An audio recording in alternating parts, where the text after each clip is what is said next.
Yo, what's up, y'all? This is Sunny. Um,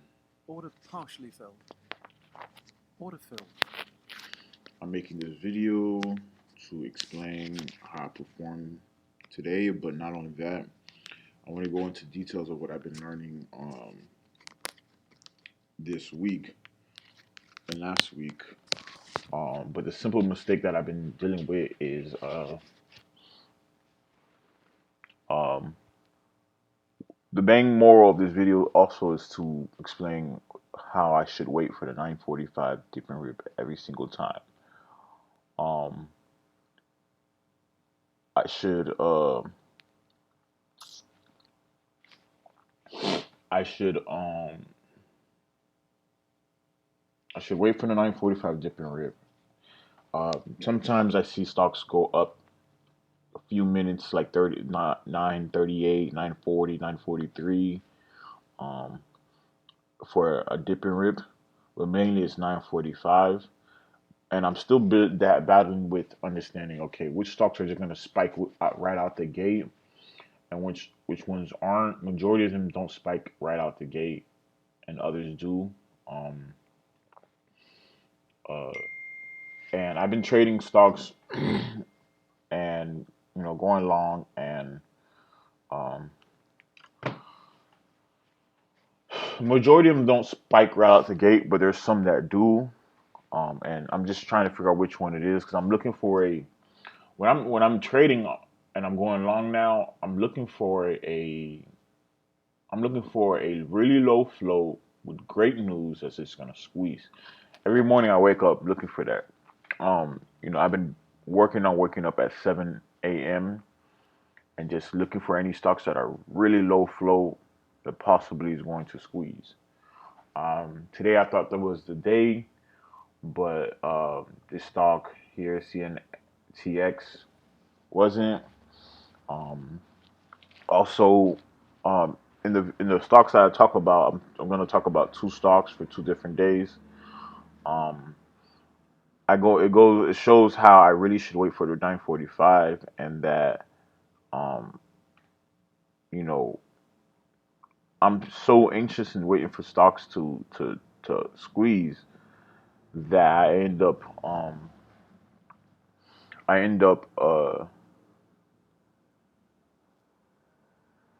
longing stocks that have no real opportunity, and I end up putting myself in a bad situation. Um, but let's go. I'm gonna go into the stock that I traded today since it's still fresh in my mind, and I'm gonna go start I traded last week or earlier this week, um, and discuss that. But today, uh, even what's his name? Uh, Tim Bowen was like, uh, there is no real opportunity today. On a scanner, it had like literally one stock that was up 75%, but the float in the SEC filings, the float was like 4 mil or something like that. But when he spoke about it, he's like, it has a 250 a million float. And I'm like, how the fuck? Um, um, but it's literally a recent IPO. It opened up literally 2, 3 days ago.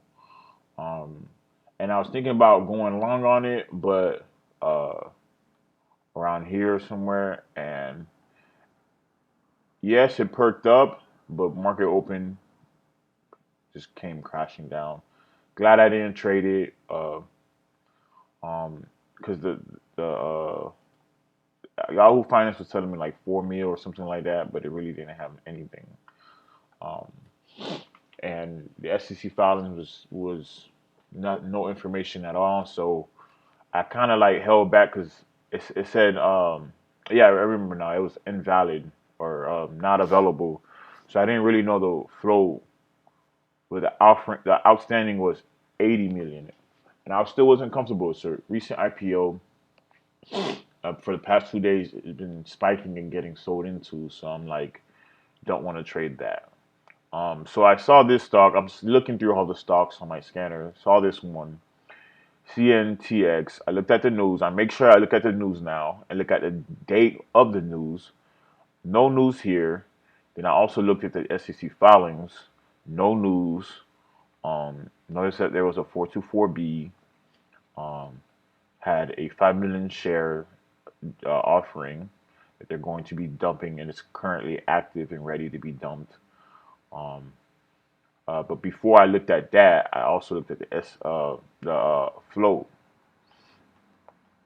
Float was a little bit over a quarter million shares, which is perfect. That is completely perfect for a long trade. Um, but then you do your math. Um, so this offering was done on 10/20. So if you go look at the yearly chart for this stock, not this one, but um,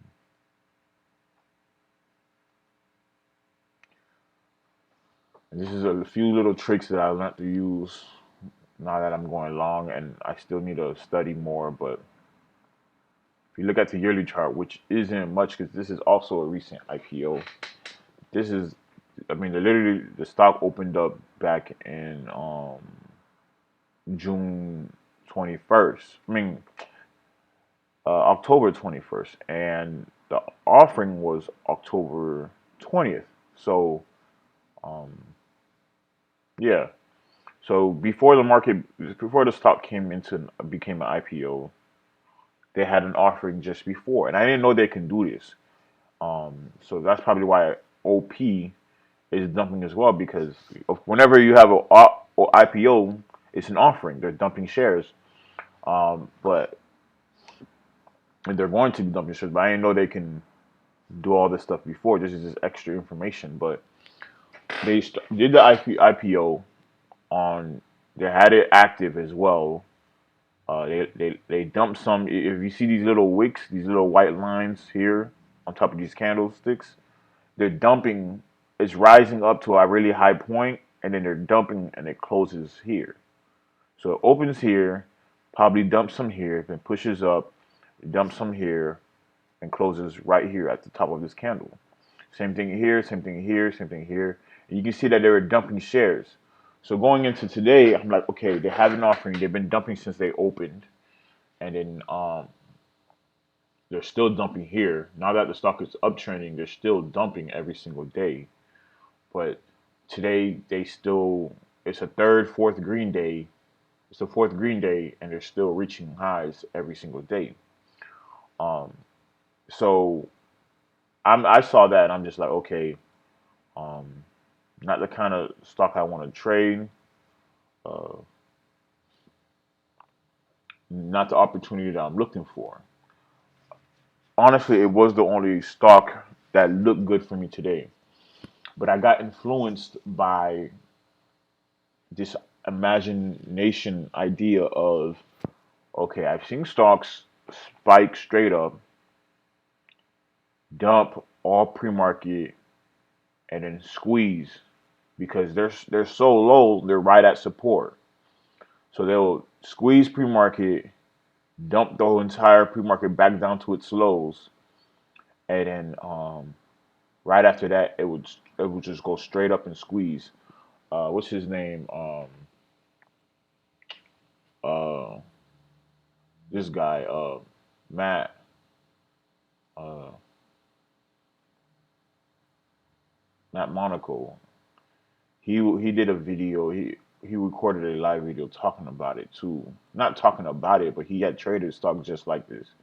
If I can find the name of the stock, HCWB,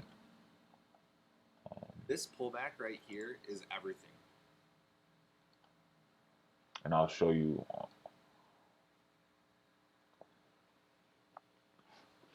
HCWB on the 28th. It was the same thing. So that's what I was thinking. Um,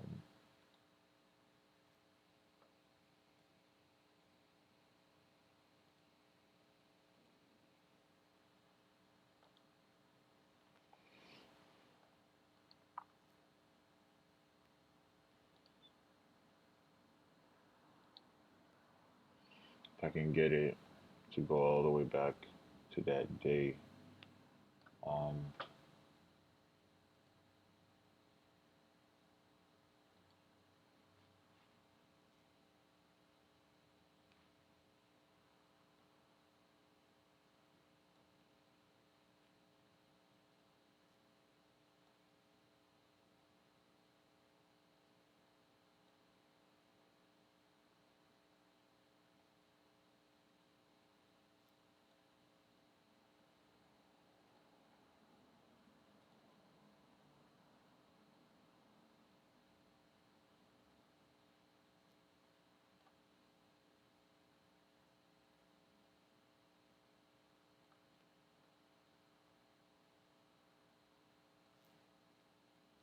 Here it is right here.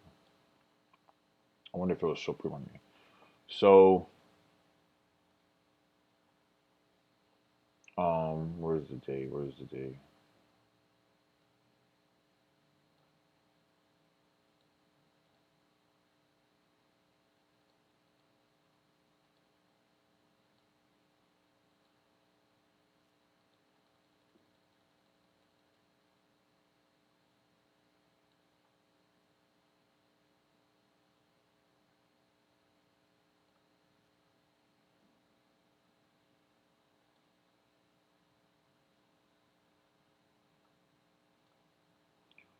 All right, just go to the 15 minutes. Fucking work.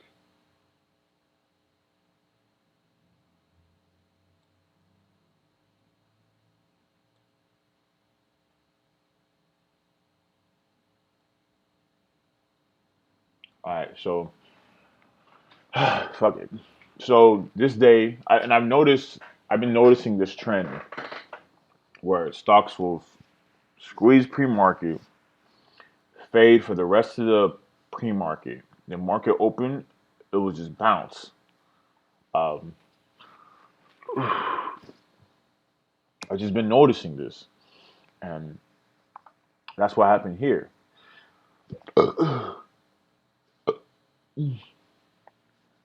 And it doesn't bounce all the way to the high day, but it just bounced. And I just been noticing these stocks do this.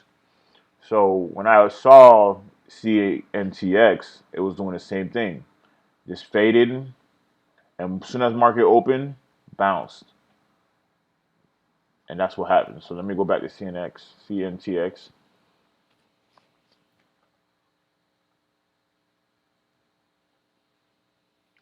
and that's what I saw today. That's what I thought it was going to do today. I used my imagination, um, and even though I thought, it was going to bounce, I should have still waited for the 945 dip and rip, or I should have waited till market opens, see if it's gonna hold, which it did, and then it dumped.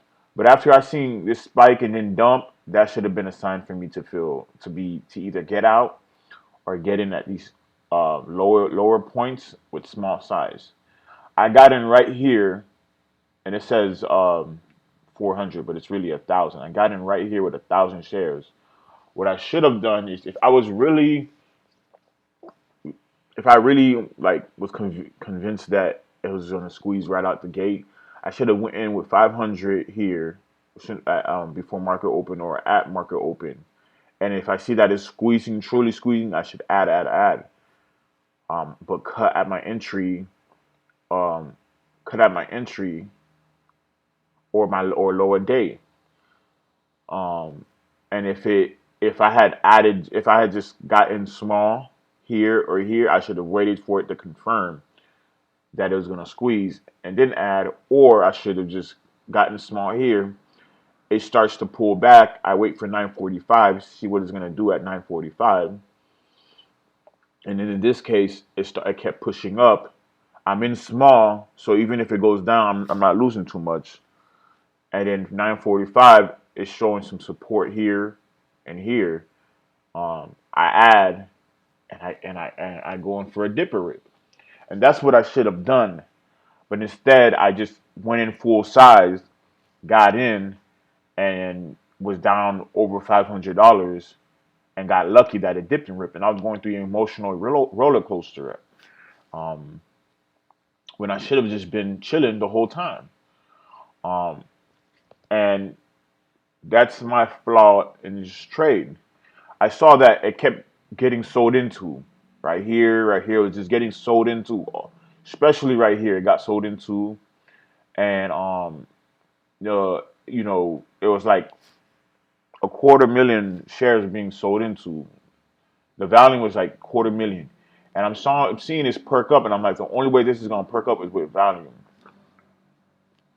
Someone's selling, you know, a high volume of shares, which is the company. And the only way for this to go up is to hit at least 2 to 300 volume. And it started squeezing, and it started hitting half a million volume, almost a million in volume. And um, you know, once it broke past my entry, and then past red to green, and then past VWAP, I was like, okay, I know from watching Matt Monacle's video that they sell on VWAP. So I'm gonna either cover it here. I'm gonna see if it breaks VWAP. If it doesn't, I just have to take this loss, this big loss, because I was down 500 right here or 600 right here, which my risk to reward management was horrible. But when I saw that it was touching view up, I'm like, okay, either you give it some more time, hopefully it breaks view up, or you got to sell for a loss here. And I kept switching after I failed to follow my risk, because my risk was my entry. My risk was right here at $8. Then when I saw that it perked like this so quickly, I was like, okay, this is my risk right here. I'm gonna change it to 780. I should have just followed my rules, but I didn't. It broke 780, went down some more, and I was just being undisciplined the whole time. But when it finally broke, um, when it touched the wrist, when it touched VWAP, I had changed it to here, from here to here, which is from um, the lower day of 757 to my wrist to now 770, and I'm like, okay, if it breaks 770, you got to take this loss. It's gonna be over $300. Not what I wanted, but this is what it is. So when I saw that it was perking up and it actually broke VWAP, um, I was like, wow, I'm up a decent amount. Well, a couple $100. I'm like, man, I fucked up. I traded bad here. I didn't follow my rules. Just take the gains. We don't care what's gonna happen. And I saw that it was going up, but starting to pull back a little bit. I'm like, just get out. And I entered my order, and I'm like, I hope it executes. And I entered my order at 8:45. It was in the 30s.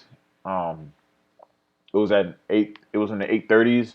I'm like, let's see if it executes. If not, and it pulls right back down and dumps right back down, then it was never an opportunity for me anyway. Um, and then luckily my order got executed, and it kept pushing higher. And it held support here, and I'm like looking at it, and I'm just thinking to myself, and it held support here, pushed up, and went even higher. Held support again, pushed up, and went even higher. At the time, what I was thinking was, okay, Sonny, it's clear to you. It's clear to me. If you just waited for the 945 or close to 945, look what would have happened. Okay, if you waited for 945, yeah, you would have missed this uptrend, but it doesn't matter. Even Matt Monaco said he doesn't want to get in at the lowest point of the day. He wants to get in after it pulls back, bounces, pulls back again, holds, and he wants to get in here, risking lower day. I like to get in, at the lowest point possible because honestly, I want every dollar I can make, but that's not realistic. But even though if I got in a little bit early, there would have been, if I would have just gotten at 945 or waited close to 945, I would have gotten a better entry. I would have made more. I would have added more. If I had a better risk, I would have added more. I didn't want to go in full size here because Um, I feel like tomorrow is going to be a good day for trading, so I don't want to have too much of my cash having to settle, so I don't miss a good opportunity. Because every Thursday of the past few months, there has been really big percent gainers. So I'm like, I'm only going to use half my account, so the rest can still be available, um, and I don't have to worry about it settling. So I'm like, I'm only going to use half, and I went in with half. But the moral of the story is, if I had gotten here or waited to 9:45, I would have made an extra 30 cents per share. Uh, which here I just made 30 cents, but I would have made an extra 30, which would have been 60 something percent per share. Um, I would have had a better um, percentage, and I would have had a better. I would have added more shares because it's a lower price. So I can do more shares and still use half my account size, which my account size isn't much. I only put in, um, I think $8,000, uh, or less than half my account size actually. Um, but the moral story is 9:45 dip and rips. If you see or feel like it's gonna rip right out the gate, go in small, either right before market open, like less than 5 minutes before market open, or at market open, and then you go in with like a good 500 shares or less or more, maybe, all depends on the price and your risk. And then if you see it squeezing, you can add. Yeah, you don't want to chase it, but you want it to squeeze and then hold and then squeeze some more. But even if it squeezes and it squeezes without you and you don't get the full position that you want, then that's okay too. Um, But you knew this wasn't gonna give you what you wanted because they were dumping shares here once it opened. So yeah, the float said a quarter or a little bit over a quarter million shares, but that's not true because they've been dumping ever since. So it's really at least um, at least because they're dumping 5 million shares, so it has to be a quarter million plus 5 million. And if they don't, if you don't, if they might have more and you don't even know, they might have more shares in additional 5 million. So really, the float wasn't a quarter million, and that's what I failed to realize until after I traded it. But there was such great opportunity. The stock kept pushing up. It had a massive, really big pullback. It dropped from a drop back practically $1.35 per share, $1.28 per share, to be exact. And I was bouncing. Now, um, it might just hold here and keep uptrending and try to get past high day and probably break it and go past pre-market high. I don't know what it's gonna do. The yearly chart shows that it's gonna keep uptrending, but at some point it's gonna pull back pretty hard. I don't want to be in this. I was just looking for a 945 dip and rib. I fucked it up, but I got lucky, honestly, and it kept pushing up. But that's that trade. Now the other trade is very similar to this trade that I traded earlier this week. Ticker symbol NRXP, which I lost $1,231 from. Um, NRXP, and this was on Monday, this past Monday, the 29th of November, 2021. Um,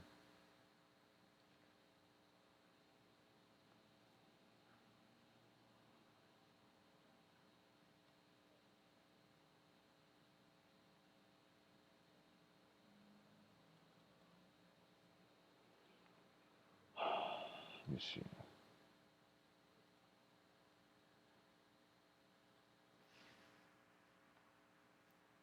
This nigga is just going to school. That's his problem. I'm not trying to babysit niggas.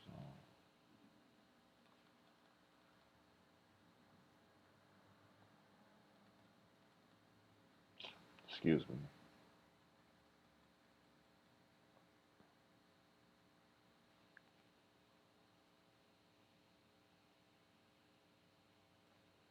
So just talk. Now I don't remember it too much because I didn't feel like doing a video. But um,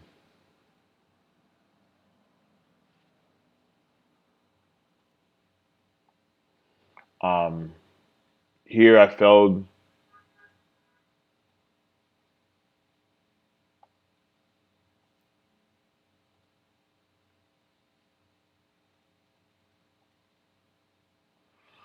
Here I failed to follow um,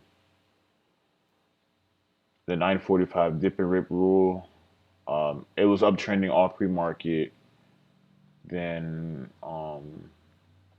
started pulling back. Then it started bouncing, and um,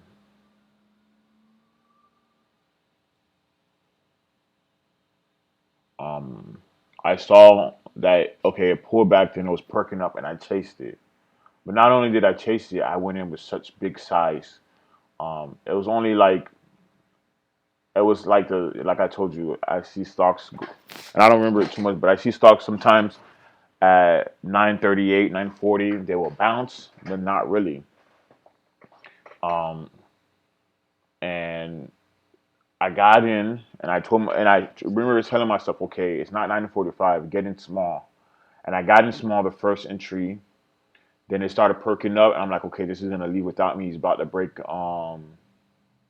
VWAP, and I got in with more, and it dumped on me. Uh, and then it gave me a second chance to get out, break even, and I didn't want to take it because I was like, man, it's gonna break VWAP. I wanted to break VWAP, um, and I'm literally like hitting the table because this is what I was thinking, and it failed to break VWAP and pulled back some more, and I just took the loss. I was really upset with myself. I allowed the rest of my day and so far the rest of this week to I allowed this trade to just to messed up the rest of my day and the rest of the week because I was just really upset and disappointed. Um, uh, if I would have just waited for the 945, I would have gotten this nice dip and rip and probably sold into here and gotten out, or just gotten out when I saw that it failed. But all in all, I could have came out with just on this trade green because if I got in here or where's 945 here or when 945 hits, which is right here, and I'm seeing that it's dumping, I would have waited for for this to be finished dumping, or I would have just been like, okay, I'm not getting this trade at all. And if I got in with small size, I could have made a profit. I could have not. Who knows? But the fact that I wasn't patient enough, I took a loss. Um, Last week I made 2,500. I gave half of that back.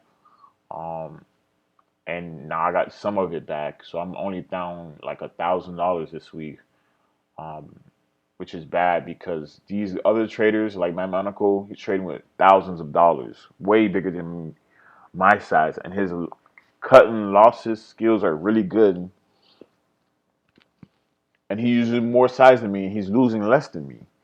He's trading with probably like $40,000 or $50,000, when he has $1 million account, but he's taking a $200 loss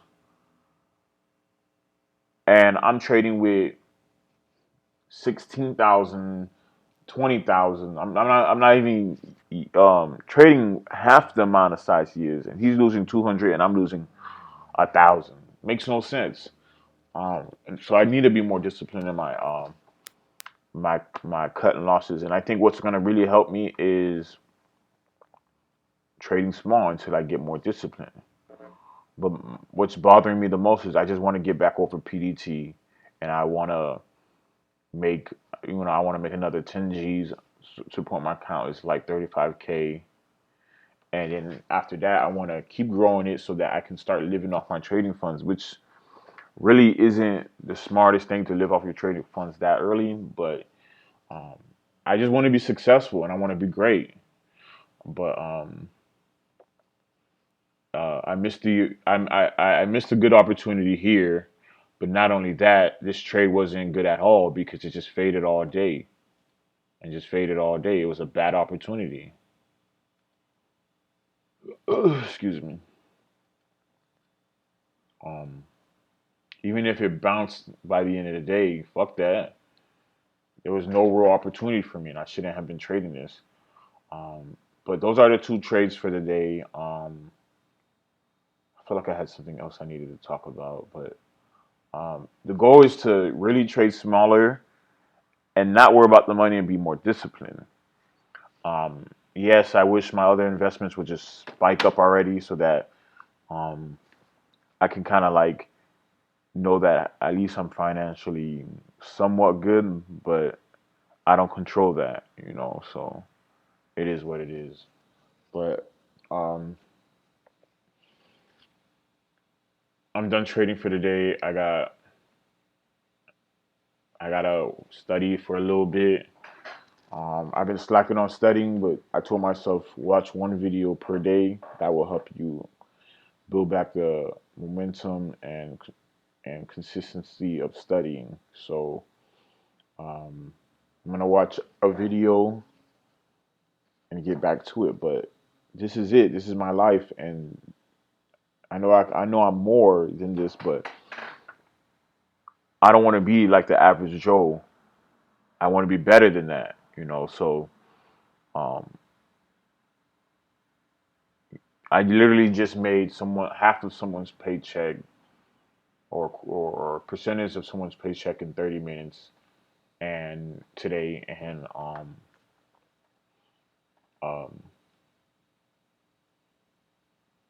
um, not only that, if a part-time worker, I don't know if they're working $10 an hour or $20 an hour, it's $15 an hour. Now that minimum wage is increasing, but um, and I'm getting paid practically minimum wage now with all this money they just printed. But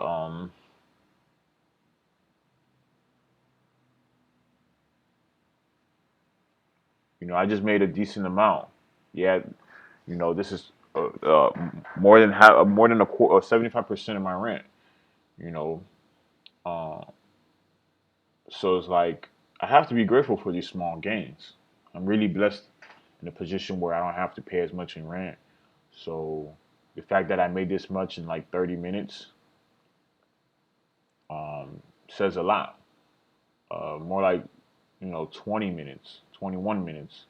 So it's like be grateful for these small gains. Um, I want to take some of this money out and put it into pay bills, but um, I'm just gonna find another way. And if I'm forced to take some money out to pay some bills, then I will. But right now, I just need to focus on growing my account somehow.